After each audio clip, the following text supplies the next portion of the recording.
21, the Jimmy Canz Show. It is Backlash prediction time. Rodney, how you doing today, brother? Good, man. Backlash. We got more people in the crowd. Yeah, we're getting people in the crowd. Getting the whole locker room in the crowd. Yeah. What'd you think in your house before we get into Backlash? What'd you think of it? It was phenomenal. Yeah, I mean, it's NXT. They always deliver. I think I think they did a great job as always. Little surprised at EO. Yeah. Both of us saw the title change. We thought EO was going to be the one to take the fall. Take the fall. She's the one that got the fall. But I'll say one thing on that note. They have been kind of curvy with the outcomes of these matches in the women's division in NXT lately. Yes. Remember, we all thought that Rhea was going to beat Charlotte. Yeah. You know what I mean? So they've been keeping you a little off balance. Yep. Absolutely. So Backlash can be again here in Orlando at the PC. I think it's looking like we're probably only going to get one more show after this out of the PC, and then they're going to look to try and branch out. They're thinking things might be opened up enough after that. So let's get into this one here. First one we're going to talk about for the United States Championship. Brand new champion, Cruz, defending against former champion Andrade with Zelina Vega in his corner. So what are you thinking on this one? So first, I think this is going to be a great match. Mm-hmm. It's going to be a really good, should be some good, in-ring work. I think right now, it's Apollo's, he just got the belt. I think you put him in there with a guy like Andrade for a really, really good match to kind of. Mm-hmm. You need great matches to solidify your reign. Absolutely. And I think Andrade, he can deliver that. Their two styles, high flying with a good mix of power. Both of them, a high impact move. So I anticipate this potentially match of the night, but I think Apollo keeps. Yeah, I said both. Both of them got power. Both of them can do some aerial work. Very athletic. And everything. So, and Apollo got some new entrance music. Finally. I don't know if you, yeah. Yeah, finally. Finally. Maybe he can stop smiling so much. I mean, he's got that gold around his waist now. He's nothing but smiles. Yeah. Super smile. So, I'm with you on this one. I think Apollo's going to retain as well. I'm just interested to see, are we going to get the debut of the new U.S. title? They got a new belt and everything. This will be a good time, right? Yep. From everything I've been reading, they've got it and they're ready to it's ready to go. I think what I have heard is they're waiting right now on the availability of the replicas and being able to make them available before they drop it. They want to make sure that they have those in stock and ready to go and on shop before they roll it out on TV. So interesting to see. Do you know how long it's been finished? What was that? Do you know how long the belt's been ready? How long? Supposedly the belt's been ready since May. Okay, so they should have their replicas. I know we've had coronavirus, so maybe that slowed down the production and everything. Mm-hmm. I mean, so who knows? Exactly. Okay, I'm gonna say yes. I'm gonna say they're gonna debut it this week. That's my prediction. You think you debut it this week? Yeah. I say they debut it not at the show. I say they debut it the following night on Raw. Okay. All right. That's my call. That's the side note. Little side action going on there. Yeah. And then the other thing I've heard too is they've actually got a new NXT title. It's the exact same design. They've just scaled it up. So they're making the NXT Championship a little bigger. They blew it up. Okay. Yeah, they scaled it up. It's the same design. It's just bigger. So. Not too bad. I like the NXT belt. Yeah, I think it's a great design. So next up, we'll discuss the Universal Championship. It is a handicap match. Your boy, Universal Champion Braun Strowman, defending against The Miz and John Morrison. Yep, Braun. Pretty easy win, I would think. Yeah, I would concur on that one as well. I mean, it just makes no sense putting putting the title on the line in a handicap match again. Like, who gets the belt? And then from that standpoint, like, how do you get along? You're just going to stand there and let the other guy get the cover if they're the one that it's just. And ultimately, there's going to end up being some infighting between the two. I don't think it's a squash, but I think it's pretty convincing. Yeah, I think it's pretty definitive as well. All right. So next up for the women's tag team championship, it's another multiple individual matchup. It's a triple threat. Okay. New champions of Sasha, Banks, and Baley defending against former champs. Well, both sets are former champs, actually. The team of Alexa Bliss and Nikki Cross, and the IIconics, Peyton Royce and Billie Kay. In your house, I feel like Becky. I'm sorry, not Becky. I feel like Sasha and Baley retain. I feel like they retain and go, and this goes on to. But see, I'm conflicted because I'm thinking there's Nikki and Alexa get a win to make it really interesting. Mm-hmm. So I think ultimately I'm gonna stay with. I don't think it's a big enough pay-per-view for those titles to change hands. So I think I'll stay with Baley and Sasha.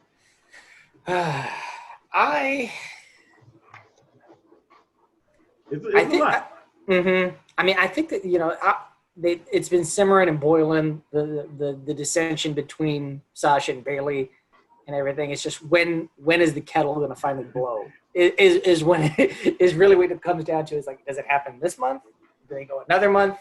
I think they're probably hoping for that payoff to happen at SummerSlam. Yeah. But so we got another month in between here in SummerSlam. So it's like, do they hang on to it for a month, or do they drop it? It helps the tension build. It's a tough one. I'm going to say they drop it and get started on the road to SummerSlam. Yeah, I'm going to think they drop it, and I'm going to actually give it to the IIconics. Okay, yeah. I'm going to give it to the IIconics. I thought about them when I was thinking about this yesterday. Mm-hmm. It's that's a good pick. So that's mine. So next one, big grudge match.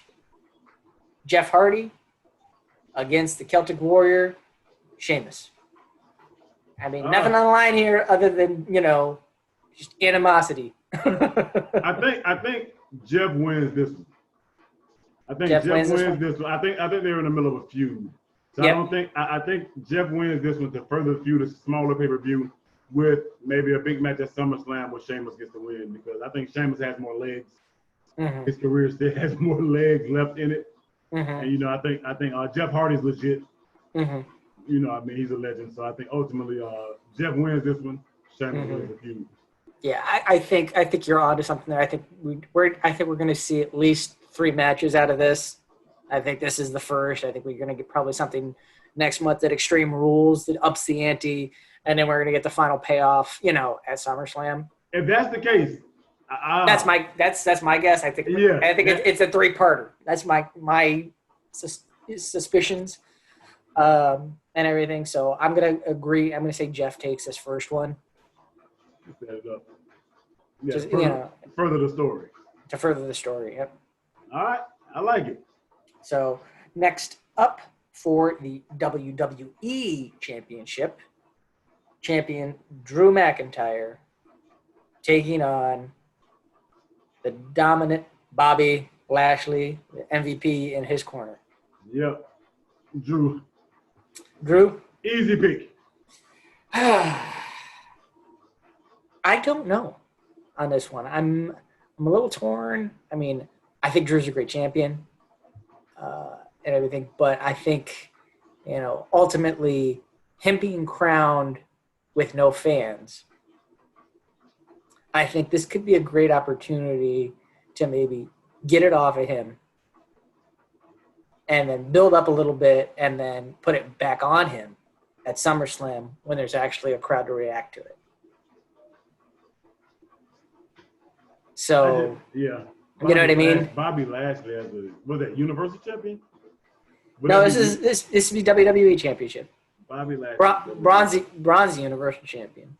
Yeah, So, I'm gonna say that, because here's the big knock on Lashley really is he's not good on the mic. Corny. Very corny. Very corny.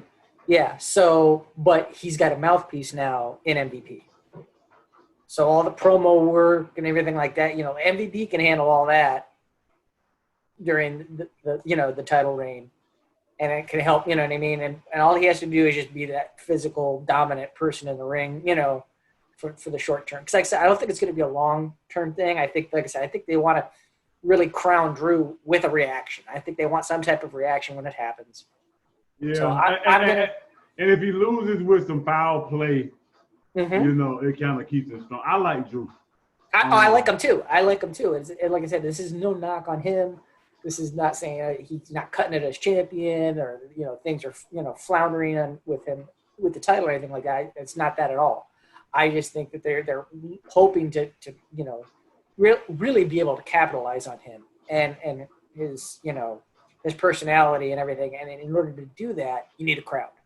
Do they do they still have the no rematch policy? No automatic rematch? No automatic rematch thing? I guess. What you could do is have him, if he were to retain, maybe have him face Brock again at SummerSlam. Mm-hmm. Hopefully get a big pop for retaining. Mm-hmm. I think what you like I said. You put it. I'm going to go with Bobby here. Because like I said, I just think it's to further things along and set something up bigger for SummerSlam and everything. And then maybe you could have an interim feud for Lashley at Extreme Rules, and put Drew in some type of number one contender thing at Extreme Rules.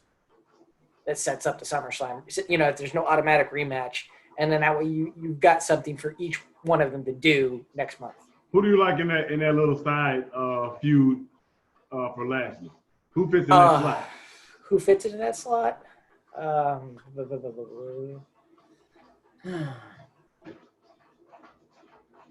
Maybe KO. Kevin Owens. He's kind of a face right now, right? Mm-hmm. He's a face, and even if he loses in it, I don't think it hurts him. Yeah, especially if Bobby Lashley's going to be winning with underhanded means for the time. Right. Mm-hmm. Okay. So, and he's a big dude. He's a big body. He's a big body. Yep. All right. We worked that out. Yep. So you got Drew retaining. I got Bobby taking it to set something up for down the road. Mm-hmm. So we're actually not. We're not as copacetic on this card as we've been. That's gonna make it good. Ones. That's gonna make it good. So next up for the Raw Women's Championship, champion, the Empress of Tomorrow, Asuka, defending against the irresistible force, Nia Jax. I like Asuka in this. Mm-hmm. Nia's got a lot of heat from what I hear. She's out here injuring people again, hurting everybody up. And, I think. But what's interesting though is her and Asuka have some history. Asuka got the best of that first feud, so. Yeah, I'm going to say Asuka retains here. I think ultimately they're trying to probably set up Asuka and Charlotte again now that Charlotte's dropped the NXT championship and is back on Raw full time. I mean, they had Charlotte get the win last night. Granted, it was because of distraction by Nia or whatever, but it's still a W. But it's still a W, and it sets things up for after the event. Like, Asuka can come out and say, then Charlotte can come out and be like, I just beat you last week, yada, yada, yada. And it sets things up down there, for their feud. Okay. So I'm going to say Asuka retains. I like it. And last on the card, like I said, you think the United States Championship is going to steal the show, but how can it steal the show? Because our next match is the greatest wrestling match ever. I'm already tired. with the rated R superstar, the Hall of Famer. He's got grit. Edge against the Apex Predator himself, the Viper, Randall Keith Orton. I think this is the grittiest Edge has ever been. Mm-hmm. And that's saying a lot for a guy who, speared people off of ladders. Yep. But I think Randy wins this one. Mm-hmm. I think Edge won the first one. I think Randy wins this one, and then they culminate at SummerSlam. Yeah, I would agree with you on this one. I think Randy's probably got to take this one, just to set things up, down the road, like, to have that rubber match, and this is a good one to do it at. And I like even for the continuity of the business or how we know the business works. Mm-hmm. I like the element that even though Edge will probably win the feud, Randy's gonna win the greatest match ever. Right. You see what I'm saying? So this give and take is some of that balance in it. Mm-hmm. And I think it's going to be a fantastic match. With those two. Supposedly they've already filmed it. It's the only match that they've already got in the can for the show. Because I guess from my understanding, it's like when you're billing something as the greatest match ever, they want to make sure. Yep, they want to make sure it's as clean as possible. So they've already filmed it, so they can edit it and just and make it look just fantastic. I don't know whether or not it'll look get the theatrical quote unquote treatment, but it's already filmed. So I wonder if maybe they'll throw somebody off top of the performance center since they didn't throw them off the top of the building for the Money in the Bank. They did throw people off the top of the bank. Did I miss that? Yeah, Corbin. Baron Corbin checked 2 people off. He checked Rey Mysterio off and Aleister Black. Oh, he man. threw 2 people off. Okay, so they're not throwing anybody off the PC then. Yeah. They already done. So, speaking of greatest matches ever, remember we discussed last week. The floor is yours, my friend. Your greatest match. I told you mine is the Iron Man, Bret and Shawn. Like I said, I just think that match did everything it was supposed to do, told the story. It was just executed so clean. So I could go with the obvious Hulk Hogan, the Ultimate Warrior. I'm saying I could go with the. I call it the obvious. We can go with that, but we're not going. It told a story, but in terms of an actual match, that it was a good match. Well, it can be argued that it's the greatest match ever for the overall story. Yeah, but for me, I would. But that would be lazy. That would be lazy, and y'all don't want lazy on this. Y'all want something with some depth. Y'all want something with some maybe a little obscurity. So I'm gonna say for me, in my lifetime, I got 2 of them. Oh, 2. I got 2. The first one is kind of obvious. It's gonna be the Ron Simmons over Vader match. If you go back and watch that match all the way through, it's a very clean match with some good power moves. I mean, that power slam. Whew. Vader hit some clean moves in that match too, and Ron did some great selling of some of those, like running into the Vader wall, and Ron really, selling it. And then of course the outcome. But I would say, aside from that, don't step to Ron. My greatest match ever is probably going to be. I like that Ron Garvin and Ric Flair match. Oh, from Starrcade '87? Yeah, well, he won with a sunset flip off the second rope inside the cage because they had banned the knockout punch from Ron Garvin, and he wins with a sunset flip off the second rope. That match, it was. Oh, well, that was not the Starrcade was the rematch was Garvin was already champion. You're talking the one where Garvin wins the title. When he won, it's a sunset flip off the second rope he hit because they had banned his knockout punch, and it was just, the match was great. I like them old school matches that feel like a bar fight. You know, it's a little Terry Funk element. I don't like the clean match is cool, but a bar fight is my speed. And then for them to be creative enough after stacking all, as if Ron Garvin, the common man, didn't already have enough stacked against him against Ric Flair. They took away the man's punch, his finishing move, and he won with a sunset flip off the top rope, which was great, which was Kalisto level high flying back in those days. And then Ron Garvin actually won. So that's gonna be my number one. When I thought about it, that's the memory that stands out aside from the obvious with Sting and Vader and all, Hogan and the ladder match with Shawn Michaels. Yeah. The WrestleMania 10, Shawn and Razor. So what, in your opinion, is the greatest ever story arc not match, but just where like the whole thing built calming, everything, the whole picture of it. What, in your opinion, is the I'm gonna give greatest? you three that popped in my head right now. My top three: superpowers collide, mega powers. Oh, the mega powers explode. Mega powers explode.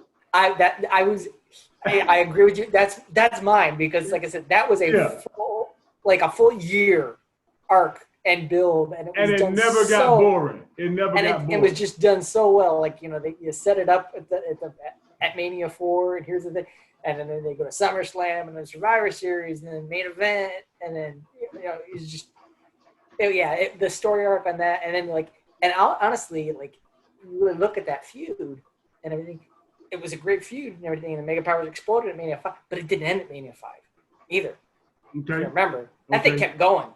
Okay. That thing kept going after that, because then they met again in a tag match at SummerSlam, and then and not to mention the beef was real too. The beef was real.